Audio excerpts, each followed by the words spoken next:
And we're back, everybody, with part 42 of Twilight Punch Princess. It. Punch it! Punch it! Oh, punch. The head of village is up ahead, little human. But yeah, we're going to now finally talk about this hidden village that we've been talking about for the past couple of parts. Now we're finally going to it, because apparently there is something there that Ilya remembers about one person who's in trouble. Question: how the hell did she get there if the pathway was blocked? Yeah, I know, right? It's like, it's game logic and how story logic work. They don't correlate Hey, look, at it's a all. Wild West town. I know, because the freaking Hidden Village theme, is so Wild West inspired. But like I said, last part, there's only two songs that they ever tend to mention, like in spin-offs or in like fighting games or whatnot. At least when it comes to Nintendo Super Smash Bros. No, no, no. I know, might as well be an episode of the good, the bad, and the Link. But anywho. So for this part, you pretty much need to just destroy all 20 goblins that are inside the town, and that's about it. There are many explosives that you can shoot with your arrows, or you can just go for the good old headshot like I do. Whatever works. Some of them will be out in the open, some of them will be inside the building, so really the only thing you can do is just search. That's it. I will have just taken my sword and just ran around to the place and start stabbing people. You can do that as well, too. You can go ahead and anything Actually, that's I think close. that's what I did. I said, like, fuck the arrows. I'm not Wild Westing this shit. I'm gonna go in there and scalp people. Yeah. I mean, you can use your sword as well, too. Because it is possible to get up to those rafters where the arrow guys are and stab them with your sword. It is possible, because there are some pieces of rope and some, I think there's also one that has some vines nearby where you can get up to the rafters up there and use your sword if you like. With me, it's like, you're always going to have a good supply of arrows, so, fight fire with fire. And literally, they use fire, but I don't. Jackasses. I fire with fire, except I don't have fire. I'm all out of fire. How the hell? Yeah. It's very weird that in this game you do not get any elemental arrows. I mean, I'm okay with that, to be perfectly honest, because, like I said, the bomb arrows are just all I need in The fact that life. we have a grappling hook, I was expecting us to at least have some kind of fucking rifle. Especially since there's, like, Wild West towns and everything.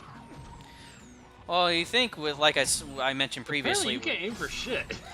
It's not that I can't aim for shit, it's just that the fact that when you have 2 against 1, it's kind of hard to aim properly. Because that part there always screws me over the most, because see, every time I try to go aim, guess what? He already unleashes his arrow on top of me, and I already got hit by it. And I flinch, and I get out of my stupid animation. Just collect all those arrows from him. That's pretty much what you can do if you want. What's so cool that got introduced into this game is the fact that, okay, well, thank you, thank you, Shield. That worked out for you. Yeah, I can't, it's been a while since I've played Breath of the Wild, but I think Breath of the Wild finally made it where you can move and shoot your arrow at the exact same time now. I mean, it only took them, like, what, 30 years just to do that?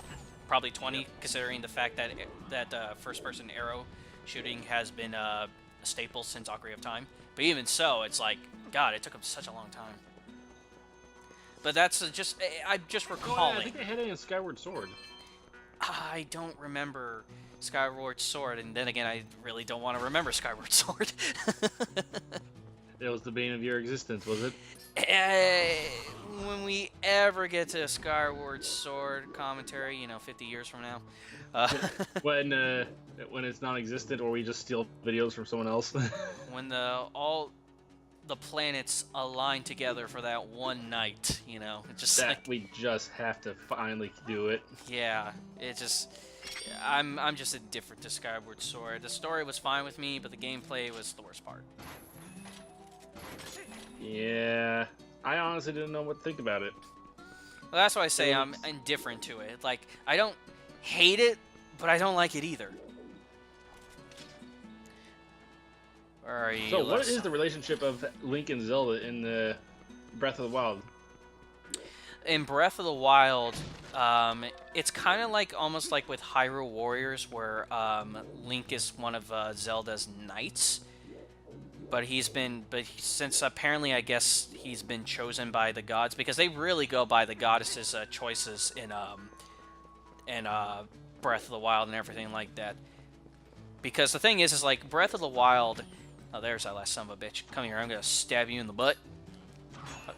Come here. Yeah. Slice you in the face. Haha. Bitchin'. I miss that so much. That's the one thing I miss with Twilight Princess the most, is that damn animation to put away your sword. So awesome. But continuing with Breath of the Wild, because the game takes place 100 years after the events that occurred in that game, you're pretty much you pretty much failed the first time. Oh. Yeah, he failed the first time. Pretty much to a point where Link almost dies, but Zelda was able to put Link into this restoration chamber where he'll be healed. The only thing is it would take 100 years just to heal him. Not much of a restoration chamber if you think about it. Oh, if it healed your wounds but didn't stop you from aging, you basically died again. I know, it stopped him from aging because everybody else apparently has aged or has been dead, so, you know. What about Zelda? Zelda, I can't explain her. I don't know, being trapped in Ganon, I don't know, has been keeping her young for all these years. I don't fucking know. Time warp! The thing is, like, Breath of the Wild story is an interesting one. I just wish it was more invested upon if we ever get to Breath of the Wild, which I definitely would love to do in the commentary in the future, because Breath of the Wild is definitely a really good game. I just need to get a better recording device, because my Hauppauge, unfortunately, cannot record Xbox One, PS4, or Nintendo Switch games, unfortunately. Mine can record Xbox One, but I can't record PS4 for some reason, which is bullshit! Yeah, well, in the future, I will get a better recording software and whatnot. But, yeah, I would love to do Breath of the Wild. I mean, I don't want to go too much into the Breath of the Wild tangents, only because I do want to save that for the commentary. But Breath of the Wild, love the gameplay, thought it was really good. The story is probably the weakest part about it. And the reason being, just to give you just a quick little heads up, if we, like I said, if we ever... God, I just want to transform into my wolf form and teleport, but yet I'm still being seen by that chicken, so... Oh my god, I can't possibly teleport now. Seriously, There's nothing around us! How could that one simple midget over there see me through this damn building? Well, you don't seem to understand that she's one of those people. They're everywhere and nowhere at the same time. Oh my god, I'm shitting us. I know, right? I'm all the way over here, and yet I still cannot transform. It just sucks. But she can sense everything wrong with this place, which begs the question: how the hell did they get overrun? She has an incredible sixth sense, apparently. But again, how did this place get overrun then if she has that sixth sense? Just because she has a sixth sense doesn't mean that she's capable of fighting. But weren't there more people here? From what it sounds like she's been the only one here for the longest time. Like I said, I think this was supposed to be the Sheikah town in for Twilight Princess. And yet the Sheikah are all dead. That's the one thing I never understood about the Sheikah. They're all elusive, all-knowing, and yet they always disappear when you when you need them the most. But this should be, if I recall, the last Howling statue. But then again, like I said, it's been a long time since we recorded this stuff, so this could be number 6 for all I know. But just... You seem to be fucking up a lot there, buddy. Like I said, you know, recording this very, very late at night. And this is pretty much what I've always done for the Howling statues.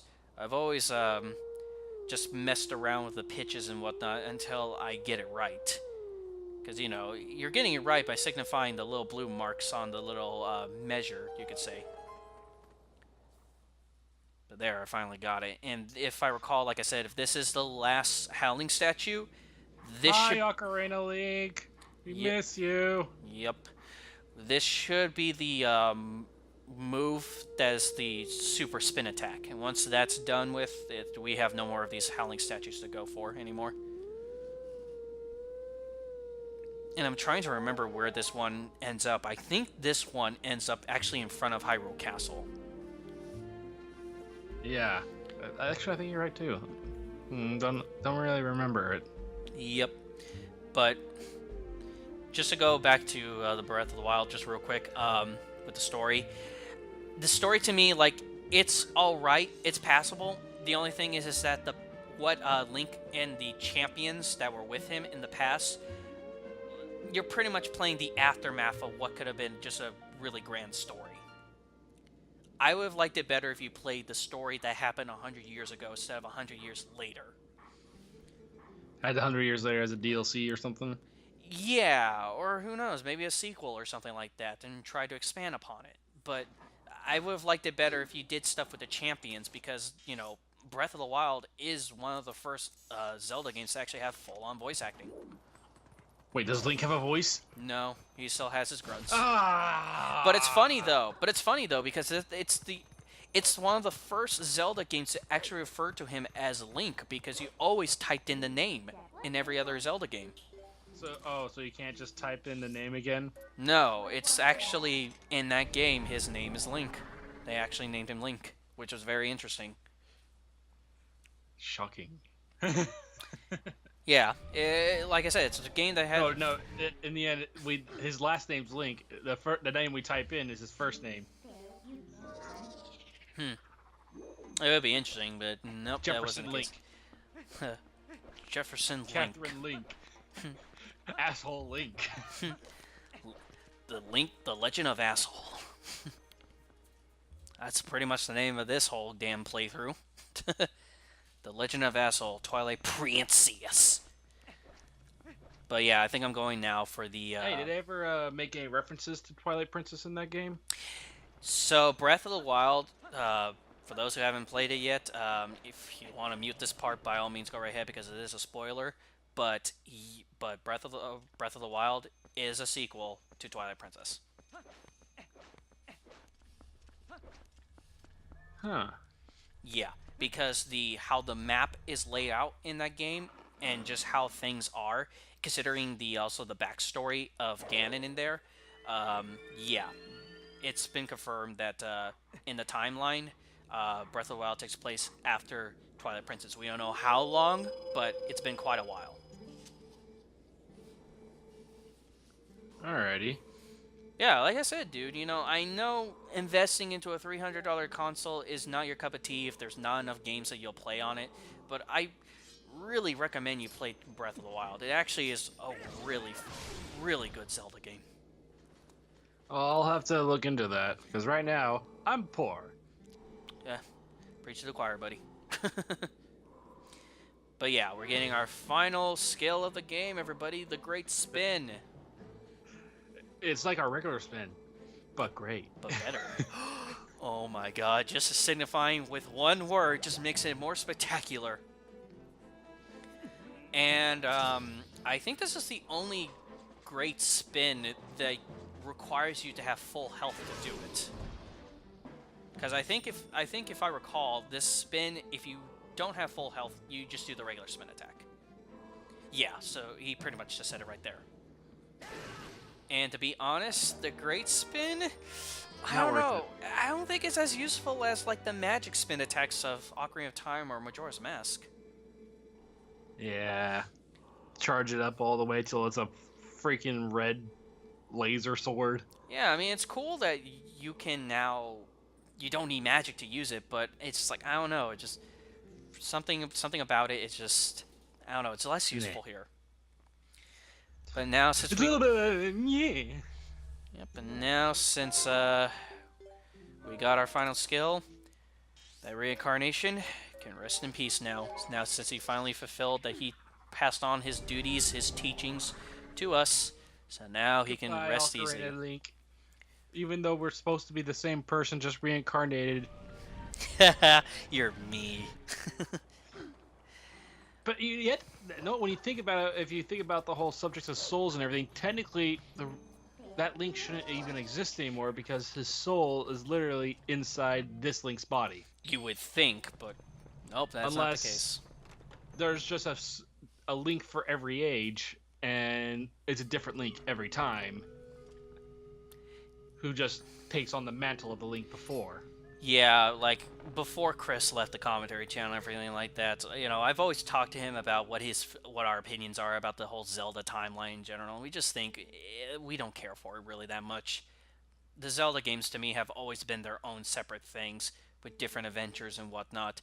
I think, fortunately, the fan base just put Shigeru Miyamoto in a corner, and I think he just wanted to give him it just because.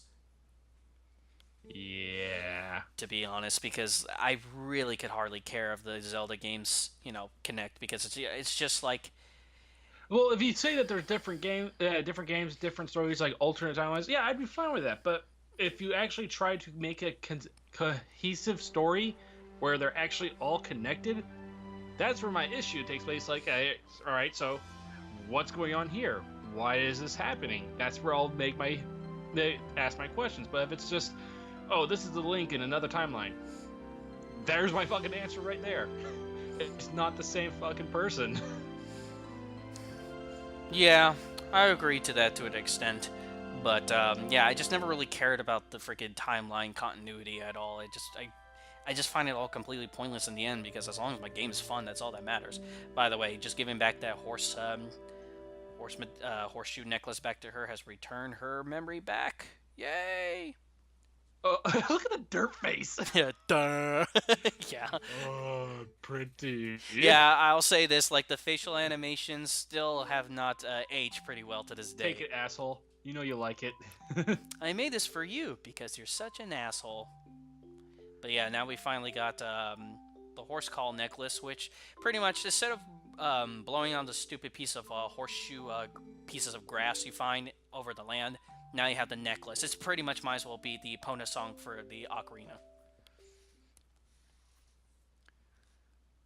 Which, to be honest, like, it is pretty useful, but I'm just surprised how late you get it in the game, considering the fact that you need to travel. I mean, technically, technically, what we're doing to get the Dominion Rod, we do need to travel a lot as well too, but it's nothing compared to all the places that we've been to. I mean, I'm glad at least they have the warping mechanic in here, or else traveling this game would be a total bitch. I mean, technically, that's kind of what you do in Breath of the Wild, but Breath of the Wild... you can't travel with Epona, though. Like, you have to turn into a wolf in order to travel. Well, why can't we just sit on Epona's back and you just teleport all of us together? I think Midna at one point in the game does explain how the teleportation works, but I can't recall for me because literally any future playthroughs of these games, I'm mostly just skipping the dialogue. But yeah, that's one thing you're doing in Breath of the Wild as well too. You are skirmishing around and pretty much going around to certain areas and whatnot. But there is a fast travel system in Breath of the Wild, thank God. Yeah. No, you actually Breath. Oh my Breath God! of the Now Wild. I know why this town is. The old lady's the only one here. It's full of cats. She's a crazy old cat lady this whole time. I knew it. Fucking nightmare. Should have been a dog person. They're so Look at all cute. these cats. Well, Come here, kitty. They're so cute. Gonna name you Mario, and I'm gonna take you home. Nah, no, second thought, you stay here. What's the point of picking up those cats? I don't know. Just so you could pick them up. That seems like. Dear God, they're everywhere. Yeah. So now since we got her memory back. You're the reason why the bird population went to shit. Yeah, and all there's left of those damn crows that try to attack me every second they have. Because they can't eat anything. The cats would eat them if they touched the ground. Steal their fish. They steal their food. They just destroy everything. So the real purpose of this woman here is that we bring her the Dominion Rod, because apparently she knows pretty much a lot about this Dominion Rod. Which is surprising since... What, she's the only person of her tribe now? Yeah, She's left alone, like I and this said, place is literally falling apart. I think in this game she's the last Sheikah, so you know, I guess she needs some reason to pass this information to us. But now, since we got more pieces of this book, we got to return to what's his face that's inside. Look at those cat faces. I know, right? Ugh. Such low poly cat faces. 2006. You're a very interesting year when that was considered good. Dude, Final Fantasy VII, the original copy. Remember when that was considered good? Yeah. But try playing it again, and you're like, oh dear God, it burns. Ah, Popeye arms. Never forget.